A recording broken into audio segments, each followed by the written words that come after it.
Okay, let's just jump right in. Today, we're doing something a little different. Our source material isn't some dry article or a dense report, it's a diss track. But don't let that fool you. This thing tells a whole story packed with history and some really heavy accusations, and we're going to break down exactly what it says. Right out of the gate, it gets personal. This first line, "My song was removed because of you and your lies," it immediately tells you the stakes are high. This isn't just some friendly creative rivalry. The narrator is claiming straight up sabotage. And that's really our goal here. The song makes some huge claims, so for this explainer, we're just gonna neutrally unpack the narrative. We're gonna look at the story this song is trying to build, piece by piece. So, where does this all start? Well, before getting into any of the deep personal history, the song first lays out a very clear case of what it calls professional foul play. So, here's how it allegedly went down, according to the lyrics. First, the artist drops this new single. It's called Angel. Almost immediately, the song claims the system gets flooded with a bunch of phony reports. The sheer volume of these reports apparently causes some kind of system crash, and the end result? The song gets pulled from Spotify completely. And we're not talking about a small hiccup here. The song makes it clear this sabotage had a real impact, costing the artists thousands of views on Spotify. It's framed not just as an attack, but a successful one that did actual damage. Okay, so once the song establishes what happened, it pivots hard. The focus shifts from the incident itself to the person who allegedly made it all happen. Which leads to the obvious question, right? Who is all of this aimed at? Well, the song wastes absolutely no time in pointing the finger. This whole story is about one person. And the song gives him a name, Menace.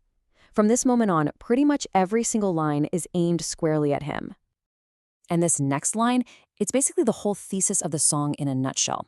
The narrator is saying there's a huge gap between the public persona and the reality.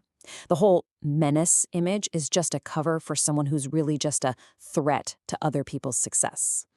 Now, to really land these punches, the song doesn't just stick to the present day. Oh no, it dives deep into a really complicated history with all these different groups and changing loyalties.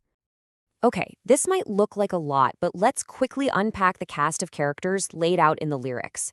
You've got Menace, he's our main subject. MTP is his current group, but he used to be in a group called TTO. Then there's this other guy, Check, who was welcomed into MTP after his old group, JMP, apparently cracked or fell apart. It's a bit of a tangled web, for sure, but you kind of need to know the players to get the full picture. The song even gives us a timeline for Menace's group, MTT. It says they've been around since 15, meaning 2015. And after nearly a decade, the narrator drops this pretty harsh verdict on their content, claiming that 75% of what they do now is just a reaction show. All right, so we've got the backstory, we know the players, and this is where the song really turns up the heat. The narrative takes a much darker, much more serious turn. And you can see how the claims are built to escalate, right? We already heard about the professional sabotage, but then the song claims there's financial desperation, name-dropping a GoFundMe, before moving on to a controversial friendship, and finally a hidden criminal past. And then the song literally asks the listener this question. It knows people might be confused by the next term it's about to drop, and it uses that to set up its biggest allegation. And here's the thing, the song doesn't just throw that term out there and let you guess. It defines it, word for word, right in the lyrics. It explicitly says an RSO is a registered sex offender with a criminal past, connecting this incredibly serious label directly to its story. And this is the lyric that's meant to be the knockout blow. It ties everything together. It directly links Menace and Check to that RSO label. And at the same time, it weaves their group history back in, reminding us they were in TTO before MTP. This is really the climax of the song's accusations. So after all that, after laying out all this history and dropping these bombshells, the song starts to wrap things up. It moves towards its conclusion, delivering a final, sweeping judgment on its target. What the narrator does here is put the public persona side by side with their own harsh verdict. The idea of being a menace is torn down, called weak. The status as a group leader is dismissed, with the group being called hopeless. And the whole career as a creator described as just floundering and flopping.